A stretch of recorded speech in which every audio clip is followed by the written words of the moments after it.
আজকে যেই পরিমাণে রোদ্রের তাপ ছিল, মনে হচ্ছিল আমার মায়ের আর আমাকে মারার জন্য খুন্তিটা গ্যাসে গরম করতে হবে না, আমার মা রোদ্রে রেখে দিলেই খুন্তি গরম হয়ে যাবে। कौन है ये लोग? এর মধ্যেই দেখি ছাদে এই আজব এলিয়েন, দেখি ও কি বলছে। বাড়িতেও এমন কর। এরপর ছাদের থেকে নামার সময় আমার ভাই এসে বলছে, দিদি এই মাছগুলো রান্না করে দে তো।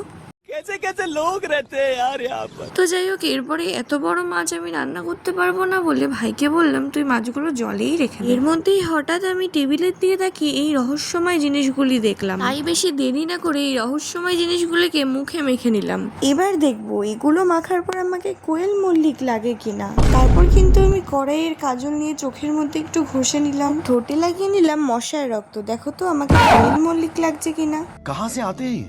কিন্তু কিছুক্ষণ পরেই বুঝে গেলাম আমাকে কোয়েল মল্লিক না, কোয়েল মল্লিকের চাকরানি লাগছে। যাই হোক, এরপর কিন্তু আমি বাড়ি থেকে বেরিয়ে চলে এসেছিলাম এই মহা সমুদ্রের সামনে। দেখো সমুদ্রের চারপাশে কত পরিমাণে হেরিকেন লাইট ঝোলানো।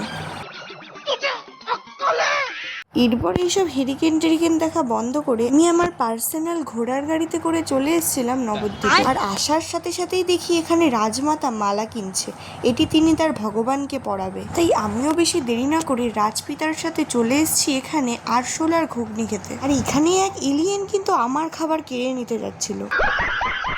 বুঝলাম এখানে আমার ঘুগনি সংকটের মুখে আছে, তাই তাড়াতাড়ি খেয়ে ফেললাম। তারপরেই কিন্তু এই আজব ধরনের খাবারটা আমি প্রথমবার গ্রহণ করলাম, আর আমার অনুভূতিটা অনেকটা এরকম ধরনের ছিল। Oh my God!